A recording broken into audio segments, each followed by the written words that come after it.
What up guys, Nick from WhatUpMC here, and today a new update has just hit Pokemon Go.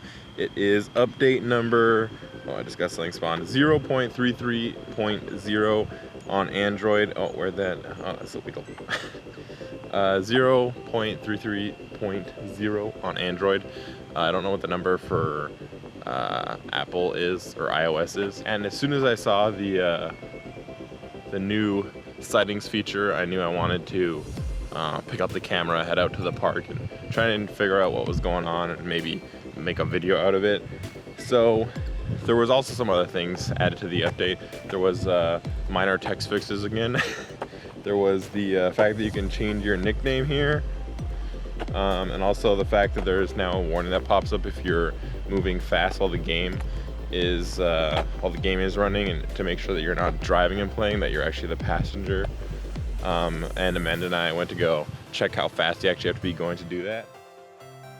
Hello. And I just want to see how fast we actually have to go to trigger the whatchamacallit, the warning that says, like, don't go too fast when you're playing the game. You have to click I'm a passenger. I got it when I was in my basement because I think the GPS has freaked me out a little bit, so it thinks that, like, I was driving, like, or I was moving too fast, so it was like, oh, he's probably driving. Alright, so we're over 40 kilometers an hour right now, and it hasn't popped up yet.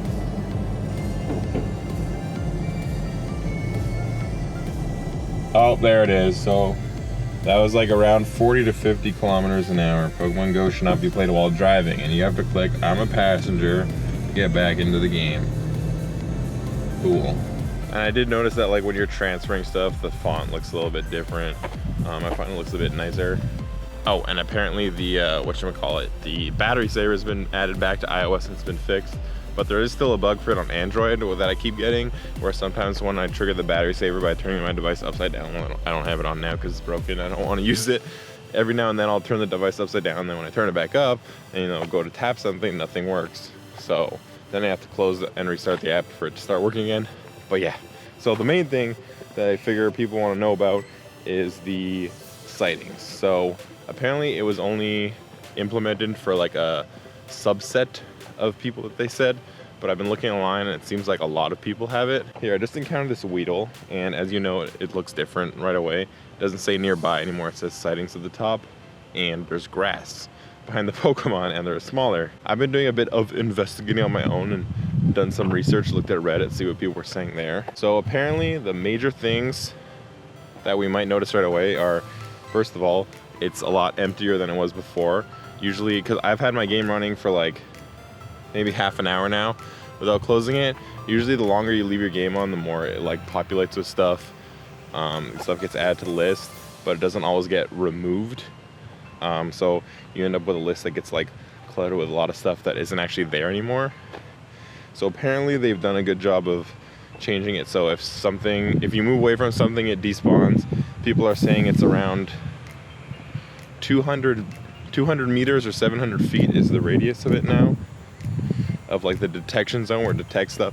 Some people are saying it is still in order, like the one at the top left is the closest, the one at the bottom right is the farthest, but other people are saying it's not like that anymore, it's just a random order of stuff. Oh yeah, so also Pokemon that actually spawn and they like appear on the map, like this Weedle here, they don't show up in the sightings anymore, and apparently people are saying that it includes lured Pokemon as well. So if you have a lure down and like a Horsey pops up, then you won't also see Horsey in your sightings list unless there is another Horsey nearby, and then you know there's two Horseys. Here's the thing I was talking about before, when there used to show like the 3 Pokemon at the top, usually when you would open it there'd be 1, 2, 3 in order of like which one was closer, which one was farther. But then when you closed it, this list down here, oh the Weedle disappeared. Usually the list at the bottom down there would be like the opposite. The closest one would actually be the farthest to the right, whereas when you opened it, the closest one would be the farthest to the left. So now it's ordered in the same, like 1, 2, 3 here is now 1, 2, 3 here instead of 3, 2, 1.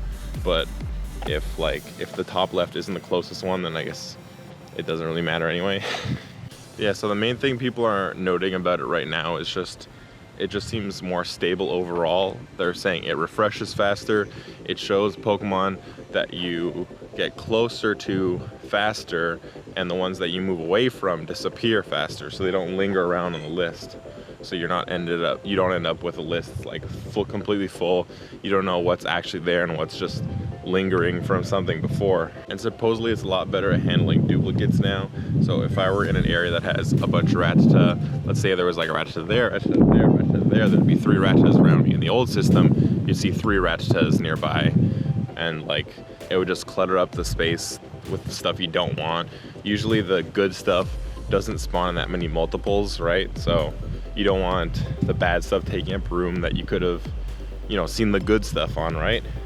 Oh, that's the first. No sightings yet. So I guess that's what happens when it's empty, so it's not just completely white. You actually know that it knows there's nothing around you. The other theory I have about the fact that it's just grass right now is, I think since this is a work in progress, it shows that they're not just ignoring the feature completely, you know, just remove the 3 steps and let's not talk about it. It shows they're actually trying to work on it, try and revamp it maybe. So what I think the grass is just like the first picture for now. I think as they develop this, they'll get more icons later on, like, so now it's just grass, then maybe there'll be a building, then like a building icon, then maybe there'll be a water icon, something like that. Because if you look at the map, right, it knows based on like the Google Maps, like however it's pulling from Google Maps, knows this area I'm in is a park, right? So the ground in this area is dark green, and you look over there in the residential area, it's a different color, right? So what I think in the future is that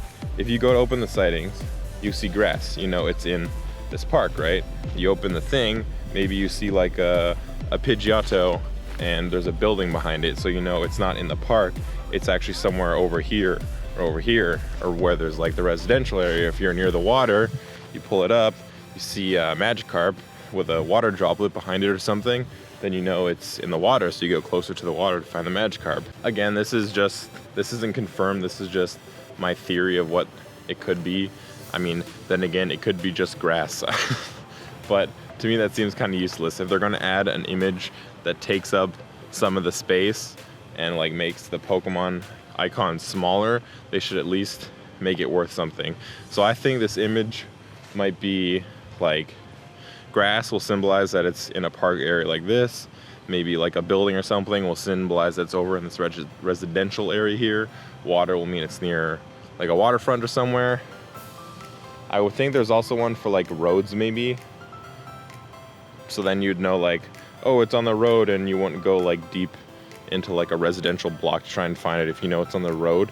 But I feel like that may cause problems if it's like, oh, it's on the road and people are just running in the road just try and find Pokemon. So maybe they won't do that.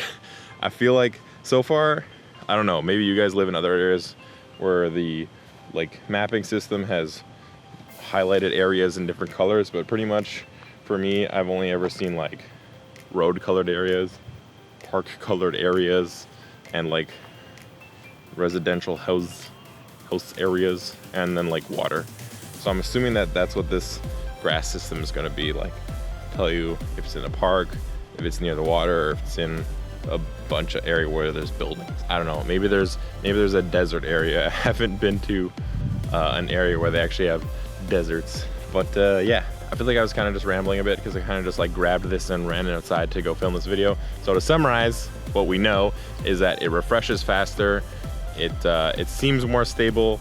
It is better at tracking Pokemon that you move towards and getting rid of Pokemon that you move away. It's not cluttered up with duplicates. Makes it easier to find good stuff rather than just being cluttered up with Weedles and Caterpies and Rattatas, Pidgeys. And then what I think is that the grass is going to be some sort of tagging system where the grass will mean it's in a park, a little building icon will mean it's in like a residential area, water droplet will mean it's near the water. But that's just something I would maybe hope to see them add. It's not really something that's confirmed yet. If you guys enjoyed this video, please leave a like down below. It really helps me out. And I also have a Pokemon Go series that I've been recording for a bit. I haven't gotten to posting all of them just yet because I just got back from vacation. Working on uploading those soon. So if you want to see those videos, check out my channel down below and subscribe if you want to see more videos. But yeah, thank you guys so much for watching. I'll see you guys next time.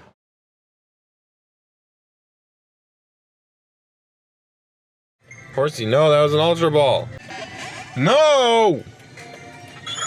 You piece of shit!